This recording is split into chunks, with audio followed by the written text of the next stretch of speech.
केजरीवाल जी बहुत बुरी तरह एक्सपोज हो चुके हैं। मैं चुनौती देती हूँ इन्हें। अब निकम्मा आदमी हमने पूरी अपनी उसमें नहीं देखा। पूजा जाखड़ जो कि अनपढ़ हैं, ये लोग सिर्फ और सिर्फ जनता को परेशान कर रहे हैं और अपनी जेबें भर रहे हैं। नमस्कार, स्वागत है आपका हमारे खास प्रोग्राम पक्ष विपक्ष में। और आज हमारे साथ बातचीत करने के लिए मौजूद हैं कांग्रेस की प्रत्याशी वार्ड नंबर 172 से वंदना सैनी जी, जिन्होंने कांग्रेस की बागडोर संभालते हुए कांग्रेस का पक्ष रखने के लिए इस बार चिराग दिल्ली से जो है टिकट लिया है और जनता के बीच में लगातार जो है मौजूद हैं, वोट मांगने की अपील करें, उनसे बातचीत करते हैं। सबसे पहला सवाल मैम आपसे करूंगी, किन मुद्दों को लेकर आप जनता के बीच में जा रही है? जहां एक तरफ आम आदमी पार्टी जो है दिल्ली मॉडल लेके आगे बढ़ रही है, बीजेपी 15 साल का कार्यकाल लोगों के बीच में लेकर जा रही है, ऐसे में कांग्रेस का क्या पक्ष है?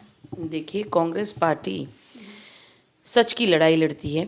बीजेपी और आम आदमी पार्टी ने जिस तरीके का भ्रष्टाचार दिल्ली में पिछले 7-8 सालों में फैलाया और निगम में जिसका कहते हैं ना बहुत ही बुरा असर पड़ा है, न सड़कों की हालत ठीक है, न गड्ढे हैं सड़कों में और सड़क में गड्ढे हैं, आपको सच्चाई बताऊं तो। और उसके बावजूद पानी, सीवर और सड़क की समस्या पहले से बढ़ गई है। जस की तस नहीं है, वो कई गुना हो गई है। निगम में बच्चों के जो स्कूल थे उनका कोई रखरखाव नहीं है, ना मोहल्ला क्लिनिकों का है। तो एक तरीके से कह लीजिए, अगर कुशासन का कोई दौर है तो वो यही दौर है। आपने कुशासन की बात की, लेकिन सिर्फ ना कि दिल्ली में बल्कि आप कह सकते हैं गुजरात तक आम आदमी पार्टी दिल्ली मॉडल लेकर जा रही है और पूरी चुनौती दिल्ली के अंदर बीजेपी को और कांग्रेस को दे रही है कि इस बार एमसीडी में अगर कोई बेहतर जनता के लिए है वो आम आदमी पार्टी है। देखिए, ये सब हवाई बातें हैं इनकी। इस वार्ड में, जिस वार्ड से मैं चुनाव लड़ रही हूँ, आपकी जानकारी के लिए बता दूँ, 172 वार्ड संख्या है, चिराग दिल्ली वार्ड कहते हैं। यहीं का पार्षद है, यहीं का विधायक है। और इस गांव के लिए वो कहावत चरितार्थ होती है, चिराग तले अंधेरा। यहाँ सड़कें बुरी तरह टूटी हुई हैं, उनके पत्थर तक उखड़ गए हैं। सिवाय इन्होंने अवैध वसूली माफिया बनने की कुछ नहीं किया। उसके बावजूद अब इस चुनाव में, जो कि पार्षद का चुनाव है, हमारे विधायक साहब खुद उतर आए हैं, क्योंकि यह चुनाव तो वो पहले से ही लड़ रहे थे, वही वहाँ के पार्षद थे और विधायक थे, तभी तो भ्रष्टाचार चरम पर था। सारा फंड ये लोग खा गए, जनता के लिए इन्होंने एक काम नहीं किया। चिराग दिल्ली गाँव की तो हालत बद से बदतर है। आपने बताया विधायक भी यहाँ पर आम आदमी पार्टी के हैं और पार्षद भी आम आदमी पार्टी के हैं। जो जानकारी आपने दी है, फिलहाल आम आदमी पार्टी ने एक नारा दिया है कि केजरीवाल की सरकार, केजरीवाल का पार्षद, तो चुनौती के तौर पर लेती है इसको? ये चुनौती है ही नहीं सच मायने में। तो केजरीवाल जी बहुत बुरी तरह एक्सपोज हो चुके हैं। आए दिन उनके मंत्रियों के स्टिंग हो रहे हैं, उनके पार्षद पैसे लेते पकड़े जाते हैं। हमारे जो पार्षद थे उनके पास 2017 में पैन कार्ड नहीं था और आज उनकी संपत्ति करोड़ों अरबों रुपए में है। तो मैं जानना चाहती हूँ, ये कौन सी खदान लगाई है केजरीवाल जी ने, जो आम आदमी लड़े आज करोड़पति बन गए? अच्छा, लोगों के बीच आप जा रही हैं, लोगों के बीच में प्रचार कर रही हैं, क्या सबसे बड़ी समस्याएं निकल कर आपको मिल रही हैं कि ये समस्या है और अगर लोगों ने आप पे भरोसा जताया तो आप उसको दूर करें? देखिए, लोग इनके झूठ को पहचान चुके हैं, इनके हवाई जुमलों से कहते हैं ना कि बाज आ चुके हैं, तौबा कर चुके हैं। जहाँ भी जाइए बदहाली फैली हुई है। कूड़े के ढेर गलियों में छोड़िए, लोगों के घरों के सामने लगा दिए जाते हैं। कूड़ेदानों को अमूल बूथ में तब्दील कर दिया गया है। अब ये कूड़ा कहाँ ले जाएंगे? जानबूझ के कूड़े की राजनीति हो रही है। भाजपा और आम आदमी पार्टी टीम ए और टीम बी का काम करते हैं, असल मुद्दों से भटके हुए हैं। जनता की सेवा का कोई भाव नहीं है, ये सिर्फ सत्ता सुख में अपनी जेबें भरना जानते हैं। और जनता कांग्रेस में विश्वास जगा रही है, कांग्रेस के अच्छे दिनों को याद कर रही है। और इसी सब विश्वास और ताकत को लेकर मैं आप सबके बीच में हूँ। मैं चुनौती देती हूँ इन्हें, ये आएँ और हमसे ओपन डिबेट करें, जो कि ना आम आदमी पार्टी कर पाएगी ना भाजपा कर पाएगी। आप दोनों को बुलाइए, जो टिकटार्थी हैं दोनों, वो मेरे सामने कभी नहीं बैठ पाएंगे। दिल्ली की बात हो रही है, दिल्ली के मुद्दों की बात हो रही है। पिछले दिनों दिल्ली शराब नीति के लिए काफ़ी सुर्खियों में रहा था और सबसे बड़ा नाम जो उसमें निकल कर आया था मनीष सिसोदिया, जो कि उप मुख्यमंत्री। अभी उनका नाम सीबीआई ने चार्जशीट में दायर नहीं किया। इस चीज़ को किस तरह से देखिए, जो शराब नीति इनकी दिल्ली में थी, इन्होंने ना सिर्फ हमारे समाज को, हमारी आने वाली नस्लों को ख़राब करने की भी साजिश की। घर घर शराब पहुंचा दी, हमारे बच्चों को शराबी बना दिया। और मनीष सिसोदिया जी के बारे में तो मैं एक बात कहूँगी कि उनसे जैसा भ्रष्ट और कहते हैं ना भ्रष्ट तो छोड़िए, मतलब निकम्मा आदमी हमने पूरी अपनी उसमें नहीं देखा। आप उनके स्कूलों की हालत जाके देखिए, मोहल्ला क्लिनिकों की देखिए। इनका तो वो हाल है कि हम झूठ बोलते रहेंगे, सामने सच आता रहेगा, फिर भी झूठ बोलते रहेंगे। स्कूल मॉडल ही लेके लोगों के बीच में जा रहे हैं कि एमसीडी में भी इस बार केजरीवाल। तो अपने बच्चों को भी एमसीडी के स्कूल में डाल दीजिए ना। आप अपने बच्चों को क्यों बाहर पढ़ने भेजते हैं अगर एमसीडी के स्कूल आपने इतने अच्छे बताइए? किस मंत्री का बच्चा एमसीडी में पढ़ता है? आप पार्षद का मुझे बताइए, मैं आपके साथ चलूँगी। एक बता दीजिए, अगर वो स्कूल इतने अच्छे हैं, रोल मॉडल इतने अच्छे हैं, तो किसी एक का पढ़ता होगा। अगर ये इतना रोल मॉडल का हुआ मचा रहे हैं, सब हवा हवाई जुमलेबाजी है। दिल्ली एमसीडी चुनाव में बीजेपी के एक बड़े नेता ने कहा है कि जो कांग्रेस ने तुष्टीकरण की राजनीति हमेशा की है और यही कारण है कि दिल्ली के वार्ड में कई पाकिस्तान बसा दिए गए। देखिए, यह तो बिल्कुल मतलब कहते हैं ना, इनकी नफरत भरे दिमाग की उपज है। और मैं आपकी जानकारी के लिए बता दूं, इस वक्त दिल्ली की ना बात करें, चलिए मैं अपने वार्ड की बात करती हूँ 172 की। यहाँ से जो राकेश गुलिया जी पार्षद का चुनाव लड़ रहे हैं, पहले उनकी पत्नी रहीं, फिर वो रहे 10 साल। सेम उसी पैटर्न पे केजरीवाल जी चल पड़े हैं। पहले पार्षद रहीं पूजा जाखड़, जो कि अनपढ़ हैं। अब टिकट दे दिया गया उनके पति को, जो कि वो भी अनपढ़ हैं। आप एक बात बताइए, क्या पति पत्नी का ही खेल होता रहेगा? यानी परिवारवाद की आप जो है आरोप लगा रही है, जो पहले बीजेपी और आम आदमी पार्टी। बिल्कुल। और ये तो हमसे मतलब कहते हैं ना, उस परिवार ने तो बलिदान दिया है देश के लिए।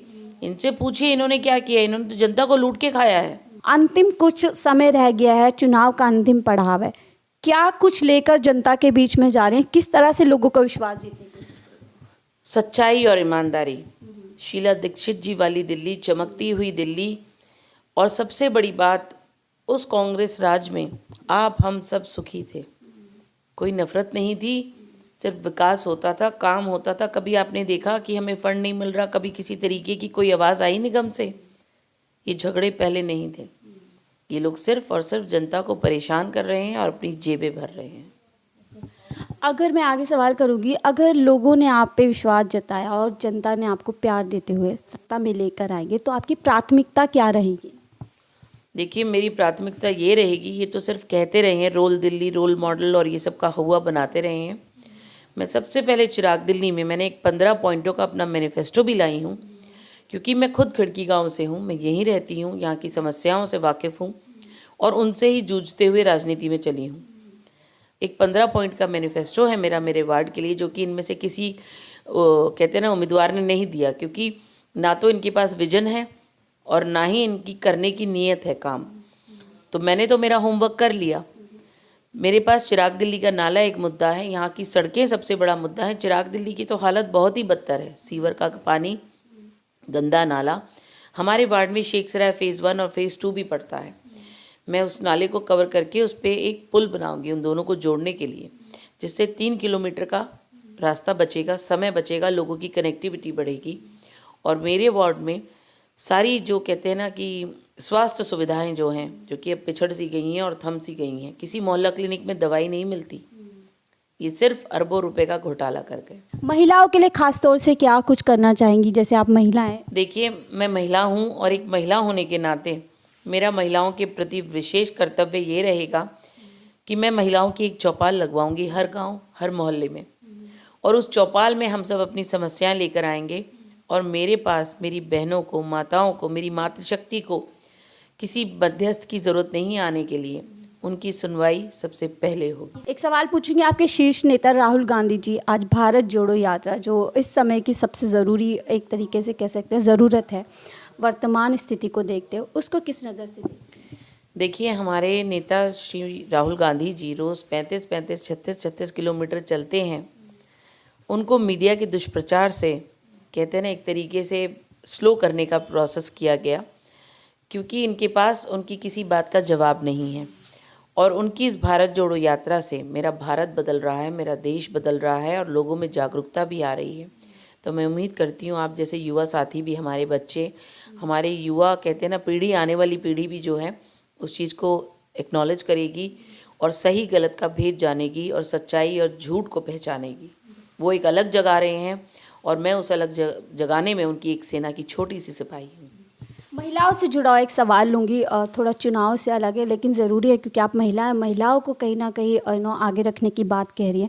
अभी हाल फिलहाल में योग गुरु बाबा रामदेव ने एक बयान दिया है, बीजेपी के महाराष्ट्र से मुख्यमंत्री आते हैं, उनकी वाइफ के सामने कि महिलाएं जो है कपड़ों में भी, साड़ी में भी अच्छी लगती है, सूट में भी अच्छी लगती है, और अगर वो मेरी तरह कपड़े ना पहने तो भी अच्छी लगती है। उसको किस तरह से? देखिए, ये बहुत ही कहते हैं ना अभद्र टिप्पणी कहूँगी, मतलब मैं इसे इस तरीके के बीमार मानसिकता वाले लोगों के लिए हमारे समाज में कोई जगह नहीं है। और पूर्व मुख्यमंत्री की वाइफ भी वहाँ बैठती हैं, बीजेपी की नेता हैं। देखिए, वो वहाँ थी, ये उससे भी ज़्यादा खेदजनक है। अगर मैं वहाँ होती तो मैं शायद उन्हें हाथ जोड़कर वहाँ से उतार देती और कहती कि इस बीमार मानसिकता के साथ आप और हम दोबारा कभी नहीं मिल सकते। आखिरी सवाल लूँगी, बिल्कुल आखिरी समय है, 2-3 दिन का ही वक्त रह गया, प्रचार थम जाएगा। क्या कुछ जो आपके क्षेत्र की जनता है उनको क्या संदेश देना चाहते? देखिए, मैं अपने क्षेत्र की जनता को यह बताना चाहूँगी, हमारे कांग्रेस पार्टी की कथनी और करनी में कोई फ़र्क नहीं है। महिला अगर योग्य है, काबिल है, तो मुझे जनरल सीट पे भी टिकट दिया गया, और जिस विश्वास से उन्होंने मुझे आपके बीच उतारा है और जिस विश्वास और सच्चाई और ईमानदारी से मैं आपके बीच घूम रही हूँ, मेरे चरित्र पे इतना सा भी दाग नहीं है, ना ही मेरे ऊपर किसी और प्रकार का आक्षेप लगा है। और मैं आपको यकीन दिलाती हूँ, मेरे हाथ मजबूत कीजिए, मैं आपकी हर संभव लड़ाई लड़ूंगी और आगे तक जाकर, कहते हैं ना कि आउट ऑफ वे जाकर आपके काम कराऊंगी। बहुत बहुत धन्यवाद हमसे बात करने के लिए। तो ये थी वार्ड नंबर 172 चिराग दिल्ली की प्रत्याशी कांग्रेस की वंदना सैनी जी, जो काफ़ी बेबाकी से अपने मुद्दों पे और जो कांग्रेस का पक्ष है वो रख रही हैं, चाहे वो राहुल गांधी जी की यात्रा हो या उनके क्षेत्र की परेशानियों, खुलेआम चुनौती दे रहे हैं कि अगर वाकई में बीजेपी और जो आम आदमी पार्टी के प्रत्याशी हैं वो किसी तरीके से इस क्षेत्र की परेशानियों, समस्याओं को समझते हैं तो उनके सामने आए, बात करें, एक तरीके से डिबेट करें और जनता के सामने सही बात रखें, और फिर जनता का ही आखिरी फैसला होगा कि वो इस क्षेत्र के लिए कौन से प्रत्याशी को बेहतर समझते हैं।